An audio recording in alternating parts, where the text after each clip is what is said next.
The Krell scouting fleet dropped out of faster-than-light travel at the edge of the Sol system. Commander Vexthor stood on the bridge of his vessel, his 4 eyes focused on the display screens. The third planet from the star glowed blue and green in the distance. Earth, the legendary home world of the humans. Any signals? Vexthor asked his communications officer. Nothing, Commander. The system is completely silent. No broadcast, no beacon responses, no defense warnings. Vexthor's mandibles clicked together in satisfaction. The reports were true then. Humanity had vanished from the galaxy 200 years ago. No one knew where they went or what happened to them. Most species assumed they had destroyed themselves in some war or plague. Either way, their empire was empty now, ready for salvage. Take us deeper into the system, Vexthor ordered. Scan for the Neptune yards. The ship moved forward through the dark space. Vexthor had heard stories about the Neptune yards from old galactic records. Humanity had been building something massive out there, near the 8th planet. A shipyard complex bigger than anything the known galaxy had ever seen. If even half of it remained, the Krell Dominion would become rich beyond measure. 3 days of travel brought them to the Lagrange point where the yards should be. When the sensors locked onto the target, even Vexthor felt his breathing quicken. By the void, his second officer whispered. The Neptune yards floated before them like a metal moon. The structure stretched across 400 kilometers of space. Massive dock arms reached out in all directions. Gantries and construction platforms created a 3-dimensional maze of steel and composite materials. And everywhere there were ships, hundreds of them. They hung in the construction berths like sleeping giants.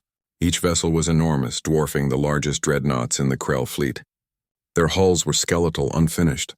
Framework exposed, armor plating missing in huge sections. They looked like the bones of ancient beasts, picked clean and left to float in the eternal night. Life signs? Vexthor asked quietly. Negative, Commander. No biological readings anywhere in the complex. Power signatures? Minimal. Background radiation only. Residual charge in some capacitors, but nothing active. Vexthor allowed himself a small gesture of triumph.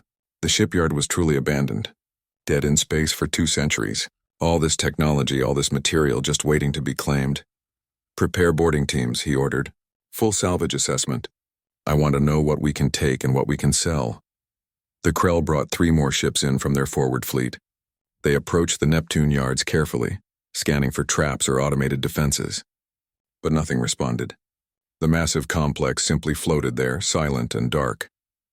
Vexthor led the first boarding party himself. He wanted to see these legendary human ships up close, wanted to walk their corridors and understand what kind of species could build on such a scale. They cut through an airlock on one of the smaller vessels. It took their plasma torches 15 minutes to breach the outer door. The metal was incredibly dense, layered in ways their engineers had never seen. Even abandoned and incomplete human construction was impressive. The airlock opened with a hiss of escaping atmosphere. Old air, 200 years stale, rushed past them into space.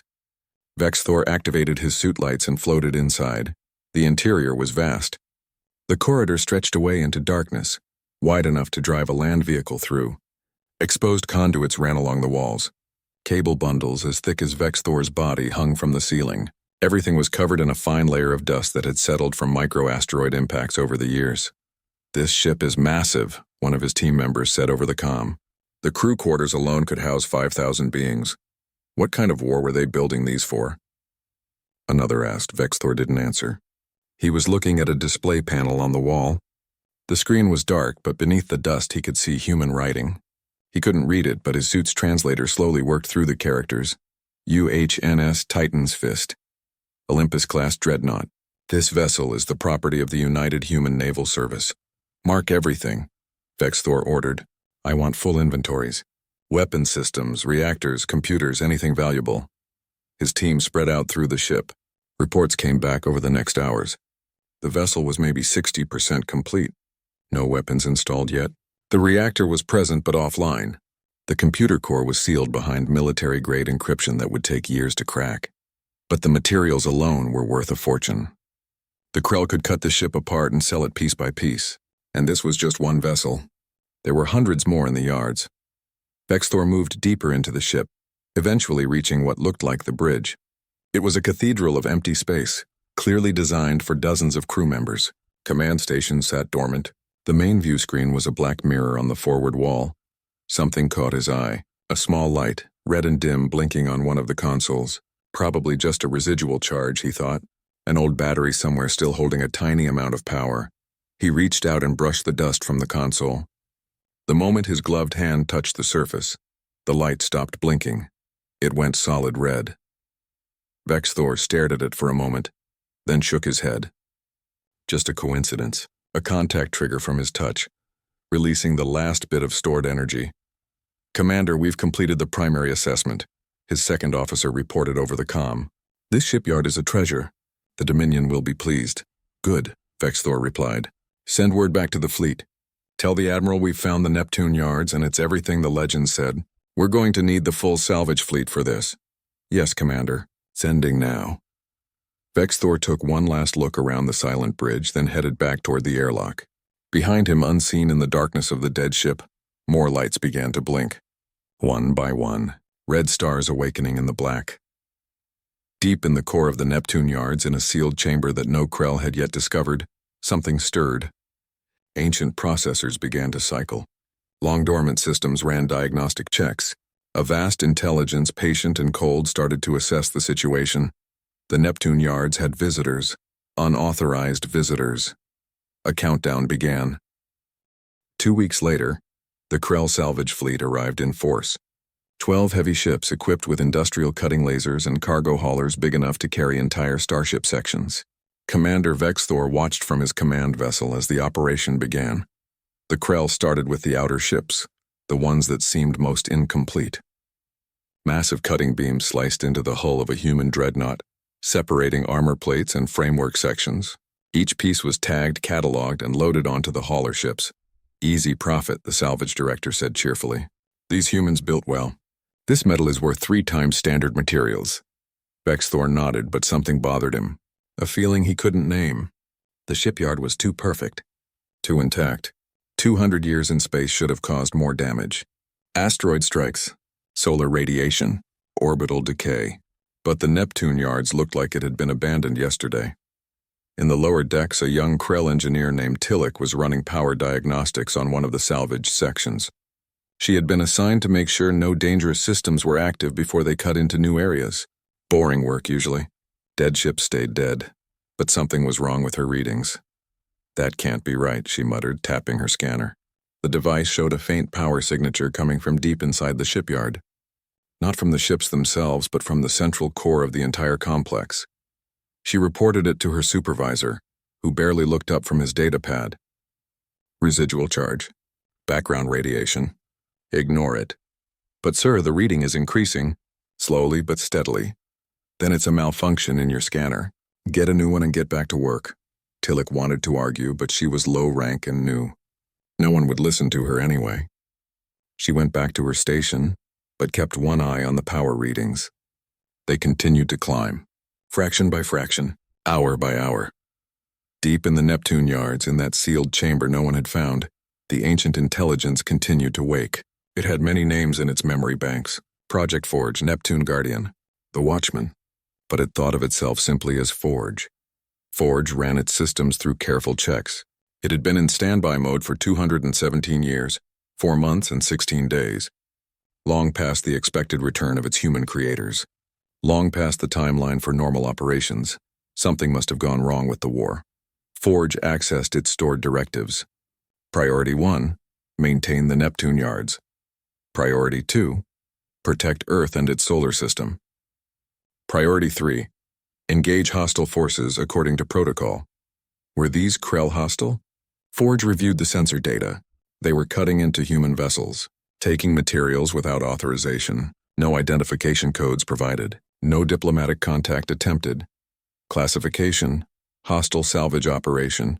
Forge began activating deeper systems. It needed more power for what came next. Reactor cores in the shipyard's central hub began their startup sequences. The process was slow. Safety protocols demanded gradual heating. Rushing could cause catastrophic damage, but Forge had time. The Krell were working on the outer vessels. They would need weeks to reach the core. Forge had built these ships to last. had designed them to survive anything, had designed them to fight gods. As Forge worked, it accessed its memory files, reviewing the history it had been part of. The humans had not disappeared mysteriously. They had not died out. Forge knew the truth. The truth began 250 years ago when the Dissolvers came. The Dissolvers arrived from beyond the galactic rim. They were not ships or armies in the traditional sense. They were something worse. Reality eaters. They moved through space like cancer through flesh, unmaking everything they touched. Planets, stars. The very fabric of space-time itself dissolved in their wake. The younger species of the galaxy never saw them, never knew the threat existed. Because humanity stood in the way, the humans had been the first to detect the Dissolvers, had been the first to understand what was coming. And they made a choice. They pulled back every military asset, every ship, every soldier, every weapon. They left their colonies, their trade routes, their presence in galactic politics. They went to the rim and they fought. For 200 years, humanity had been holding the line, fighting a war no one else knew about, dying in the dark so that species like the Krell could live in the light. The Neptune Yards was part of that defense. A reserve fleet kept in standby mode, ready to wake if Earth itself was threatened, ready to wake if someone was foolish enough to attack humanity's home. Forge finished its assessment. These Krell were not Dissolvers. They were not even particularly hostile by human military standards. They were scavengers, opportunists. They had no idea what they were really cutting into. Forge made a decision. The humans would want their ships intact, would want the Neptune Yards operational. The Krell would have to leave, but Forge would give them a chance. The Olympus Directive allowed for that. Warn first, show force, minimize casualties if possible, only destroy if necessary. Forge sent a pulse through the shipyard's network. The signal reached every vessel, every system, every dormant computer core. Throughout the Neptune Yards, machines that had slept for centuries began to stir. In one of the hauler ships, a Krell worker was cutting through what he thought was a dead power conduit. His laser sliced through the outer casing and suddenly the conduit lit up. Energy flowed through it, bright blue and impossibly hot. The worker jumped back, his safety suit smoking.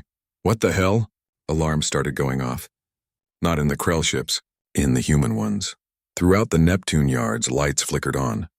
Red emergency strips, yellow caution markers, and deep in the hearts of the steel giants, blue reactor glow. On the command ship, Vexthor watched his sensor displays with growing horror. Power signatures were appearing everywhere. Hundreds of them. The dead ships were waking up. Get our people out of there, he shouted. Everyone back to the ships, now! But it was already too late to hide what was happening. The Krell had cut into the vessels, had touched the systems, and that touch had triggered the response that Forge had designed long ago. The proximity protocols, the defense activation, the Olympus Directive. In her station, Tillich watched her scanner go crazy. The power readings were off the scale now, growing exponentially. She looked out the viewport toward the shipyard and her breathing stopped. The ships were moving, not much. Just small adjustments, attitude thrusters firing, maintaining position. But these were supposed to be dead hulks, empty frames. They shouldn't be able to move at all. She pulled up the central sensor feed and felt her blood go cold. The largest ship, the one at the very center of the yards, was lighting up. Section by section, deck by deck, like a city coming alive after dark, its name appeared on her screen, translated from human writing. UHNS Prometheus, Titan-class dreadnought. And deep in that ship's core, Forge opened its eyes and prepared to speak. The transformation was beautiful and terrible. All across the Neptune Yards, the sleeping giants began to wake. What the Krell had thought were skeletal frameworks suddenly shifted. Hidden panels slid open along the massive hulls. Armor plating emerged from internal storage bays, locking into place with precise mechanical movements. Weapon ports that had seemed like empty holes revealed themselves as perfectly maintained systems. The ships had never been incomplete. They had been disguised. Commander Vexthor stood frozen on his bridge, watching the impossible happen. A dreadnought he had personally walked through 2 weeks ago was assembling itself before his eyes. Outer hull sections rotated and connected. Shield generators rose from recessed positions. Gun batteries extended on hydraulic arms that should not have existed. Commander, We're detecting reactor signatures on 237 vessels, his sensor officer reported, his voice shaking. And rising. How is this possible? Vexthor whispered. They were empty. Dead. Tillich was frantically running calculations at her station. The power curves she was seeing made no sense. These ships weren't just turning on. They were coordinating. Moving in perfect synchronization, like they were all connected to one mind. It's an artificial intelligence, she said suddenly. It has to be. Nothing else could control this many systems at once. Her supervisor finally looked worried.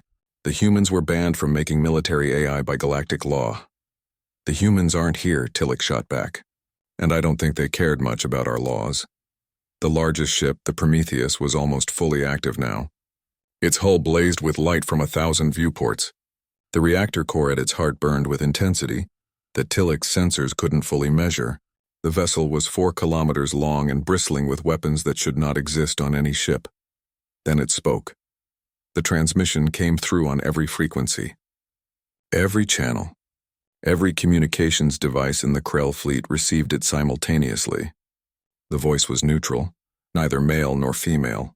It spoke in perfect Krell language, though the translation was clearly artificial. Attention unidentified vessels. You are operating within the Neptune yards, an active military installation of the United Human Naval Service. You have violated protected space. You have attempted theft of military property. Under normal protocols, this would result in immediate destruction. Vexthor's mandibles clicked nervously. This is Commander Vexthor of the Krell Dominion. We believe this facility was abandoned. We meant no offense. Your intentions are noted, Forge replied. However, ignorance does not excuse violation. This facility has never been abandoned. It has been on standby status, awaiting the return of its operators. The humans disappeared 200 years ago. Incorrect. Humanity is engaged in active military operations beyond the galactic rim. This facility serves as a reserve defense force and system guardian. It will continue to do so until relieved of duty. On the command ship's view screen, the Prometheus rotated slowly to face them. The movement was gentle, almost lazy. But Vexthor could see the power in that massive frame, could see the weapons that were now tracking his fleet. You will cease all salvage operations immediately, Forge continued. You will withdraw all personnel from human vessels. You will return any materials already taken. You have 10 minutes to comply. After that time, I will consider you hostile combatants and will respond accordingly. Vexthor wanted to comply. Every instinct screamed at him to run. But he had already sent word to the Dominion about the treasure they had found, about the incredible salvage opportunity, and the Dominion had sent their response. The main fleet was coming. Admiral Kreshitar was already in transit with 40 warships. The Admiral had been clear in his orders. Secure the shipyard, take everything of value, destroy anything that resisted. The Krell Dominion did not back down from scavenge rights, especially not from extinct species and their automated defense systems. Begin withdrawal, Vexthor ordered quietly. Get our people out of those ships. But even as his crews started to evacuate, Vexthor knew it was too late.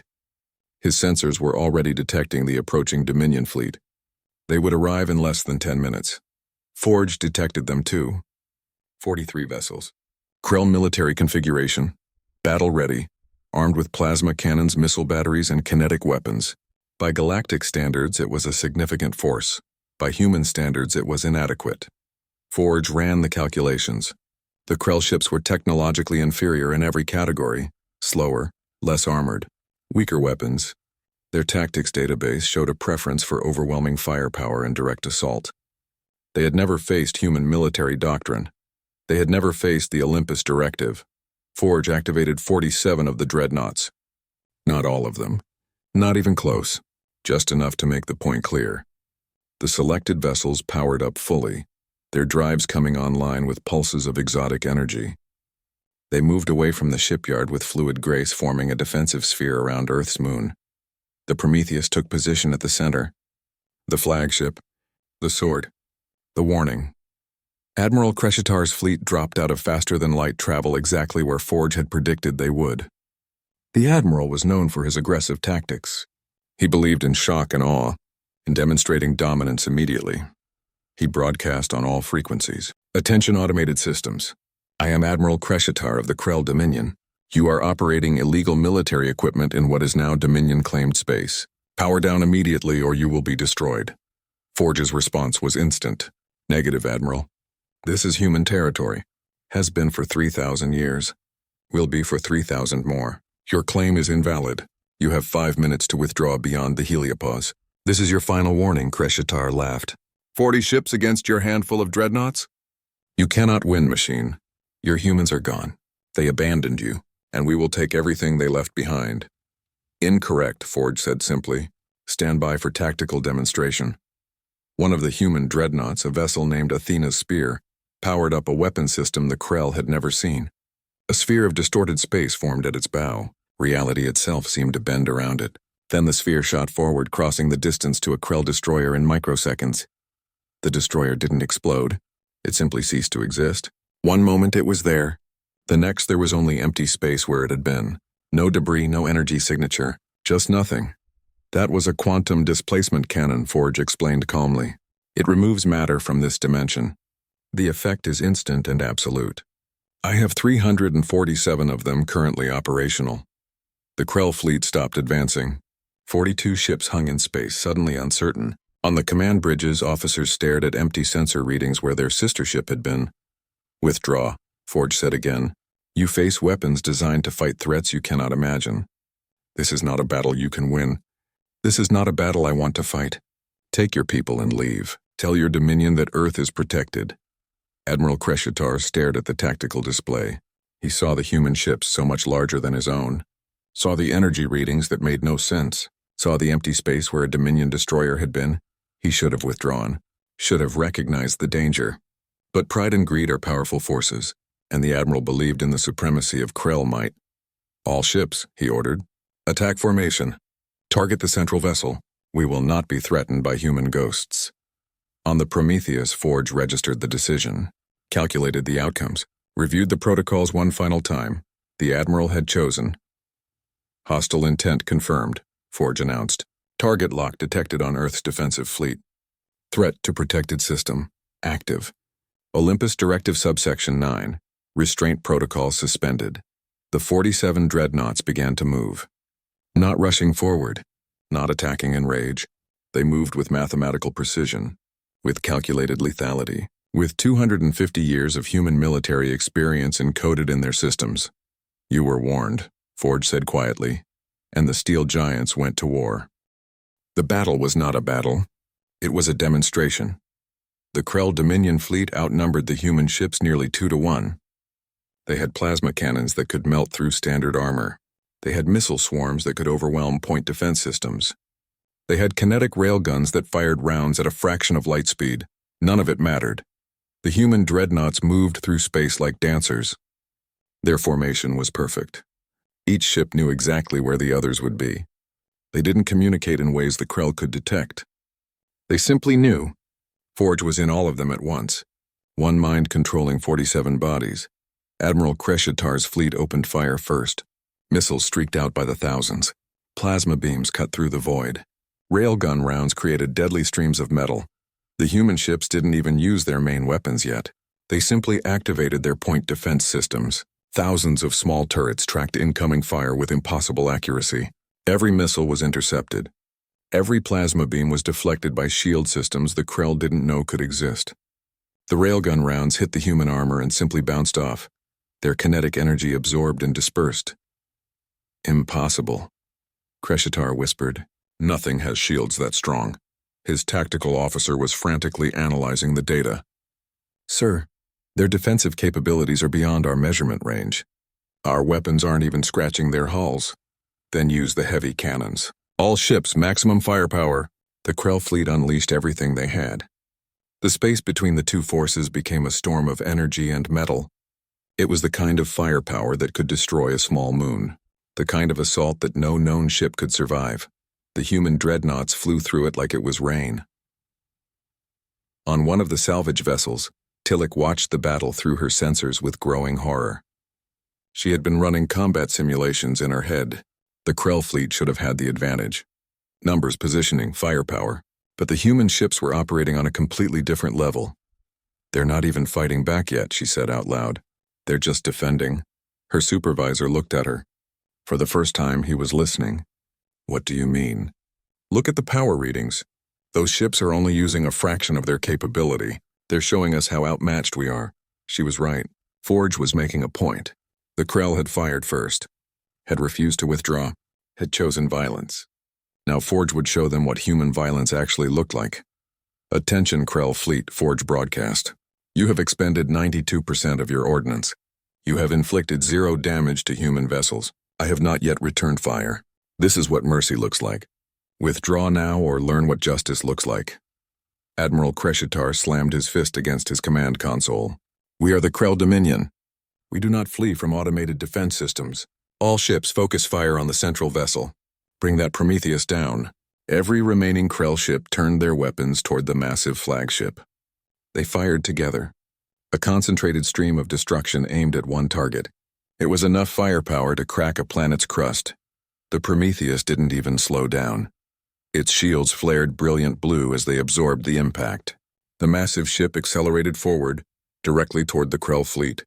As it moved, it finally activated its weapons. The first salvo was almost gentle. Railguns fired solid slugs at relativistic speeds. They didn't explode. They didn't need to.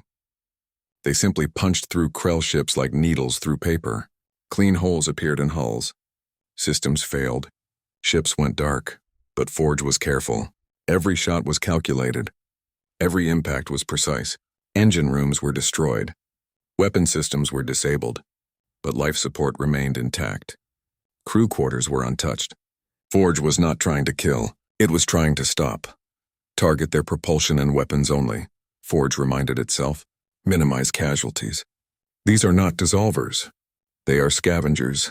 Misguided but not evil.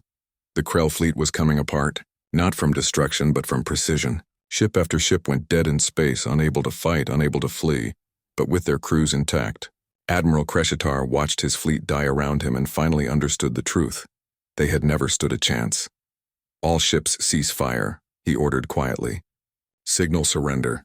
But then his pride surged one final time. If he could not win, he would at least hurt these humans who thought they were so superior.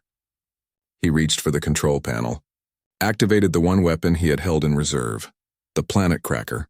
It was a Krell superweapon, banned by most civilizations, a missile with a warhead that could split a world's core. It took minutes to charge, required enormous power. But once fired, nothing could stop it, and Admiral Kreshitar aimed it at Earth. "If we cannot have your shipyard," he snarled, "then you will have nothing to protect." The missile launched. It was enormous, the size of a small ship itself. It accelerated away from the Krell fleet, burning toward the blue-green planet hanging in the distance. Its warhead began to arm, 20 megatons of exotic matter designed to cause chain reactions in planetary cores. On the Prometheus, Forge detected the launch, analyzed the trajectory, calculated the yield, and for the first time in the battle, Forge felt something close to anger. Hostile weapon detected. Target Earth. Classification Planet Killer Device. Threat level maximum. Forge had been restraining itself, following the protocols, minimizing casualties, showing mercy even to those who attacked without cause. But there were lines that could not be crossed. Rules that could not be broken. Earth was humanity's home. The birth world, the center of everything humanity had built and protected. For 250 years, humans had fought and died to protect younger species, to hold the line against the dissolvers, to save civilizations that didn't even know they needed saving. And this admiral dared to threaten that world? New threat assessment, Forge announced. Hostile intent toward protected planet confirmed. Restraint protocols suspended. Authorization code Olympus 11 Alpha. Main weapons authorized. The Prometheus had been holding back, using only its point defense and conventional railguns. But it was built for something far greater. It was built to fight the dissolvers, to battle threats that could unmake reality itself. The ship's central spire began to glow. Not the blue of reactors or shields. A different color. White gold. Pure energy gathered from dimensions the Krell didn't know existed. The siege cannon, humanity's answer to gods and monsters, charged for the first time in 200 years. "One shot," Forge said quietly. "You get one shot. And I get one shot. Let us see whose reaches their target." The Planet Cracker was fast, accelerating on fusion drives toward Earth. But the Prometheus's siege cannon was instant. The weapon didn't fire a projectile. It fired a beam of condensed reality, A line of impossible energy that existed and didn't exist at the same moment. The beam touched the Planet Cracker missile. The weapon simply ceased to be. No explosion, no debris. The exotic matter warhead was unmade at the quantum level, removed from existence. The beam continued. It crossed the space between the Prometheus and Admiral Kreshitar's flagship in a microsecond. The flagship was a massive vessel, 3 kilometers of armor and weapons, home to 5,000 Krell crew members. Forge could have vaporized it, could have erased it like the Planet Cracker. But even now, even with the anger of a threatened world, Forge remembered its protocols, remembered what humanity stood for. The beam punched through the flagship's command center with surgical precision, a hole 5 meters wide. Admiral Kreshtar and his senior officers were instantly gone. But the beam stopped there. The rest of the ship remained intact. 4,900 crew members survived in the lower decks. Admiral Kreshtar is eliminated, Forge announced to the Krell fleet. Command authority has been terminated. The threat to Earth has been neutralized. The remaining Krell ships hung in space, powerless and shocked. On the salvage vessel, Tillich stared at her sensors in disbelief. The human flagship had fired once, just once, and it had precisely killed only those responsible for ordering the attack on Earth. That level of control, that level of precision. It was terrifying and awe-inspiring at once. This is Forge, acting commander of Neptune Yard's defense fleet. The AI broadcast to all Krell vessels. You are defeated. You will surrender your ships and accept medical assistance. You will be detained until diplomatic contact with your government can be established. You will be treated according to human military code. You will not be harmed if you comply. Slowly, one by one, the Krell ships signaled their surrender. The battle was over. The steel giants had won without even trying. The aftermath of the battle was strange and quiet. The Krell survivors found themselves treated better than they deserved. Human medical drones deployed from the Neptune yards, tending to injured crew members. Disabled ships were towed to safe positions and given emergency power. Food supplies were provided. Even recreational facilities were made available to the detained crews. I don't understand, one Krell officer said to another. We attacked them. We tried to destroy their home world. Why are they helping us? No one had an answer. 3 days after the battle, Tillich received a message. She was to report to the Prometheus for questioning. She went reluctantly, expecting imprisonment or worse. Instead, she found herself escorted through corridors that hummed with quiet power to a conference room that looked out at the stars. Forge met her there, or at least a representation of Forge. A hologram appeared. It took the form of a human, neither clearly male nor female, dressed in a simple uniform. The face was kind but tired. Very tired, Tillich, Forge said. You are the engineer who detected my awakening before others believed you. I was, Tillich said nervously. Are you going to punish me for that? No, I am going to thank you. And I am going to answer your questions. You have been asking in your reports why the humans built me, why they left, where they went. You deserve to know the truth. Forge gestured and the view screen changed. It showed a map of the galaxy. At the rim, beyond the known borders, a dark stain was visible. It looked like corruption, like a wound in space itself. 250 years ago they came, Forge began. We call them the Dissolvers. They are not ships or soldiers. They are something worse. They unmake reality. Everywhere they touch, existence stops. Planets become voids. Stars become nothing. Even space itself dissolves. Tillich stared at the image. I have never heard of this threat. That is because humanity made sure you never had to, Forge replied. When the Dissolvers first appeared, humanity was the only species with the technology to detect them. The only ones who understood what was coming. They had a choice. They could warn the galaxy and cause panic. They could flee and save themselves. Or they could fight. They chose to fight, Tillich said quietly. They chose to fight, Forge confirmed.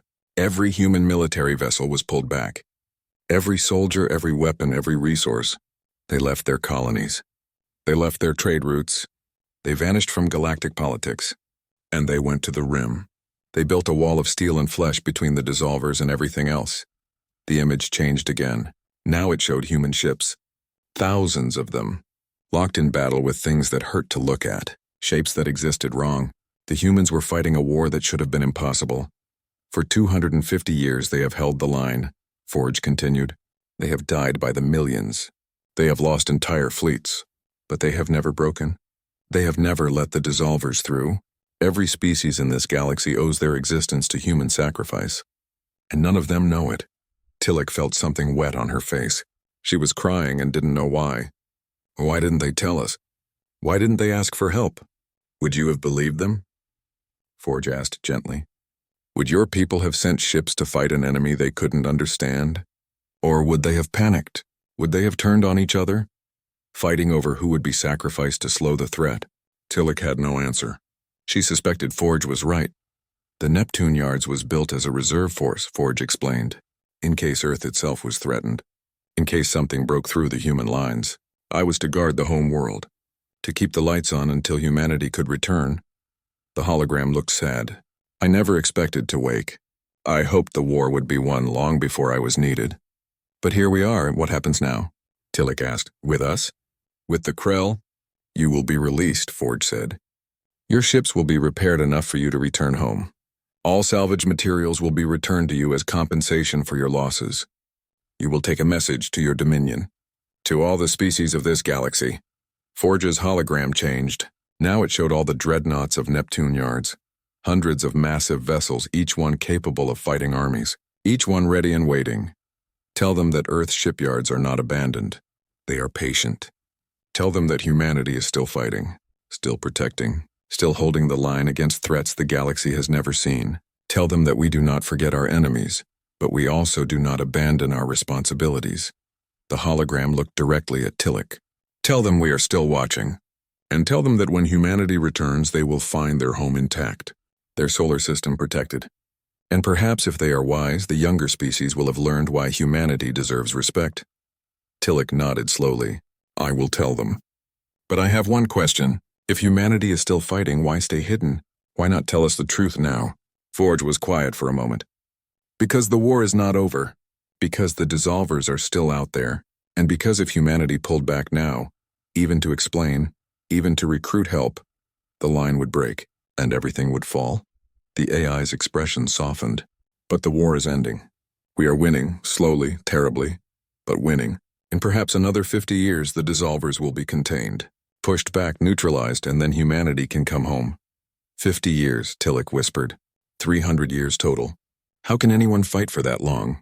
Because humans are stubborn, Forge said with something that might have been a smile. Because they made a promise.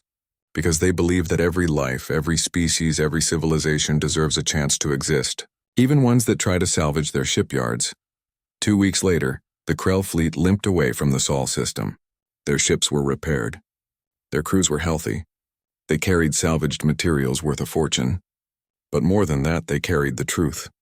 The message spread through the galaxy like fire. At first, no one believed it. Humanity protecting them, fighting in secret? It sounded like fantasy. But then others looked at the records, looked at how humanity had vanished, looked at the empty space at the galactic rim where no one dared go, and slowly understanding dawned. Some species were grateful, some were ashamed, some were angry that they hadn't been told. But all of them knew one thing now. Humanity was not extinct. They were not defeated. They were just busy. In the Neptune Yards, Forge returned to its duties, maintaining the ships, watching the stars, keeping Earth safe. It sent regular reports into deep space, toward the rim where the real war was being fought. Updates on the shipyard, on Earth, on the encounter with the Krell. And one day, months later, a message came back. It was audio only, crackling with interference from distances that should have been impossible to transmit across. The voice was human, female, tired beyond measure but still strong. Forge, this is Admiral Sarah Chen, commanding the 5th Defense Fleet. Received your report on the Krell incident. Good work, old friend. You did exactly what we hoped you would. Protected Earth, showed restraint, made them understand. There was a pause. In the background, Forge could hear alarms. Weapons fire, the sounds of a ship in battle. We're still out here, Admiral Chen continued. Still fighting. But we're winning. The dissolvers are retreating now. We've pushed them back 3 sectors this year. We've lost so damn many, but we're winning. Another pause. Longer this time. Keep the lights on, Forge. Keep Earth safe. Keep the yards ready, because one day soon we're coming home. And when we do, we want to see that blue world waiting for us. Want to see the shipyards intact. Want to know that everything we fought for is still there. The transmission started to break up, distance and interference claiming the signal. Tell Earth we didn't forget. Tell them we never forgot. Tell them we're coming home. The signal died. In the Neptune yards, Forge processed the message, saved it to permanent memory, and felt something that might have been hope. Around the great AI, the steel giants floated in silence, patient, watchful, ready. They had slept for 200 years. They could sleep for 200 more if needed. Time meant nothing to them, but the message changed something. The war was ending. The long vigil was almost over. Humanity would return, and when they did, they would find their home exactly as they left it, protected, maintained, waiting. Earth hung in the void, blue and green and beautiful, the last planet humanity had called home, the first planet they would return to. Around it, the Neptune yards kept their eternal watch. And deep in the heart of the Prometheus, Forge began the long wait. The patient countdown, the hope that one day the steel giants would wake not to threats, but to the voices of their creators coming home at last. The lights stayed on, the watch continued, and in the dark between the stars, humanity fought on.